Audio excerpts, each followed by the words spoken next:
Omari, Coach Heupel was in here and said that you guys got I guess a dose of reality is the way he put it this morning, sort of resetting for the week. You guys playing for Coach Garner, I guess it was maybe a harder dose of reality maybe than some of the other position groups. Just what was the meetings like this morning, sort of getting everything, turning the page from Alabama? Yeah, I mean this morning with Coach G, it was just he congratulated us and he was just happy for us, telling us how proud he was, and right after that he immediately said, "Yeah, let's watch this film, make those corrections, and just get ready for this upcoming week." And that's something that we, like Coach Heupel said, we in our team meeting we looked at the corrections, went through our whole little thing of what we do, and we just focused on our next opponent. Omari, when y'all look at the film and broke that down from that game, obviously, Alabama's got some of the best players in the country on offense. How much of that stuff was them just making plays, and how much of it was stuff where you're like, okay, we could have done this better? Yeah, it was a lot of like I always come in here and say, a lot of small details that we saw that we were blessed with them just not making that play at that time, because we made a lot of mistakes as well. But it was just, we know that we focused on, we know there was a great team coming in, and we just really harped on those small details coming into the week. And we saw on film that it's still a lot of things that we got to get better at, and we still got to grow as a team. And that's really what we focus on going into this next game, which is the biggest game. Mark, just from your perspective, what the celebration afterwards of the fans rushing onto the field, the goalposts leaving the stadium, and all that, how do you kind of summarize what you saw? It's lost for words, honestly. Like, just seeing all that, like all the videos and things like that, it's just like, wow, I was really a part of that. Like, I'm part of history like that. And it was just, it was amazing. Just in that moment, like, just sitting there, like, I'm on field goals, so, like, just sitting there, I had so much confidence in Chase, and just, I don't know if you watch the video, you just see me as soon as the kick, like, I didn't even look at the ball, I just ran straight to the student section. That's how much confidence I had in Chase. And it's just amazing. It's like, you lost for words in that moment. And talk about chasing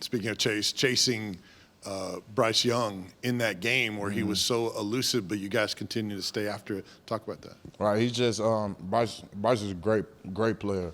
His field, like, people asking me after the game, I'm like, his field awareness is crazy. Like, just knowing, like, people chasing him and just be able to move and stuff like that. It was just, but we know that's something that we harped on. We didn't know who was playing going into the week, so we just focused on just getting ready for both quarterbacks. They both mobile, both great quarterbacks, and we just really focused on being able to affect the quarterback in the game.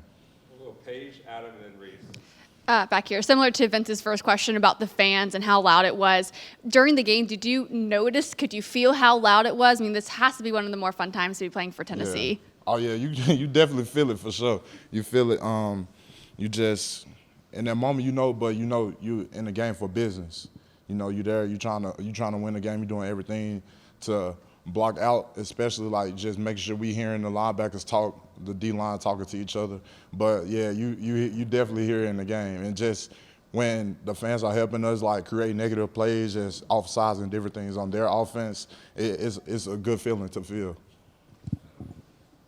Still got half of a regular season left. Mm-hmm. What can players do to make sure this isn't the peak of this season? I'll say a small thing that a lot of us have been talking about now is just being in the training room. We know that it's a long season. We just halfway through it, and we just, you have players banged up and things like that, but you just got to continue to be in the training room. That's something Coach G has preached to us too, as well, just as a D-line group. You want to live in the training room. You want to because that's how you protect your body. That's how you continue to play these long seasons like that. And the best teams obviously can keep focus over the long grind of the season. Do you accept that challenge is that it's not easy, that it is difficult to keep focus for 6 more weeks at least? Well, I feel that if it's something that you really want to do and you're trying to get to where you want to go, it's easy to keep focused, because especially when you got people around you continuing to push you and y'all have the same common goal, it's easy to keep focused because you're pulling for the people around you and not just what you want to do. Omari, going back to Vince's question, Bryce Young, obviously elusive. It seemed like you guys were on the backfield a ton. When you finally got that lone sack in that game, what was the relief to finally bring him down back there? It was just, it was a good feeling. I knew that was just a play in the game that, the way I think it was just another play in the game that we just trying to finish the game off, trying to do everything we can to win the game. And it was a play needs to be made by somebody, and it's always out there. So making a sack like that is just, I'm ready to make another one. Just getting back on the line, just continuing to play and just trying to finish the game off. Omari, saw pictures where a lot of you guys post for pictures with Peyton Manning and some of the other former Vols that were in the locker room. Did any of those guys talk to the team or talk to you individually, and just what did they say about how much that game meant to them? Yeah, I just I got a chance. I talked with Al Wilson, and it's just he was so happy for us, like just being able to like just get a win like that. He was happy for everybody on the team. I was just talking to him afterwards, and he was just telling us how to keep going. He was like, don't be satisfied right now, and we can't be satisfied. We know that's a great win for our program, and that tradition against two great teams like that. But we know we got to keep going. We got to be 1-0 every week. Well, you talked about chasing Bryce around. You had the one play where they reviewed it for targeting. Were you, when they were looking at it, were you nervous? Did you think you were okay? Kind of, what was your thought process there about that play when they were looking at it? Yeah, in that play, it's just, we go out here every week. We're not trying to physically and purposely hurt anyone. It's just a true football play. I didn't try to purposely hurt them or anything like that.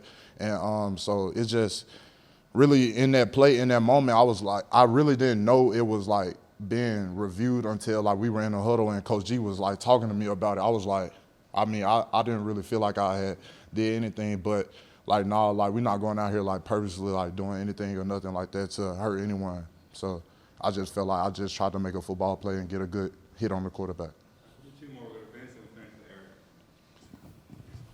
Mar, the offensive line played incredible.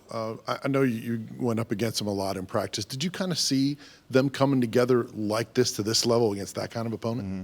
Yeah, they have been gelling, and they've been gelling. We see it all the time just in our group work. They just always encouraging each other. They always pushing each other to do better, and they always just coaching each other up. And I feel like that's something that they're doing good at. They just playing for each other, honestly. That's what we're trying to do as a team, just continue to play for each other. Eric, last question. Omari, you get the big win against Alabama. Okay, in 2 weeks you got back into SEC play with Kentucky and Georgia and so forth. As a leader on this team, what's the challenge about this week to continue the same preparations and to play at a high level? Oh, well, we look at every week. We not worried about. We look at our next opponent. UT Martin is our next opponent, and we're coming in. They're a good team. They do a lot of good stuff. We already saw watching film on them, and we just have to come in ready to play. We know we trying to go 1-0 every week, so we know we come in. We got to do what we got to do. We got to lock in on all the small details, focus on everything that they do, so that we able to go 1-0 and just be able to go out there and play hard.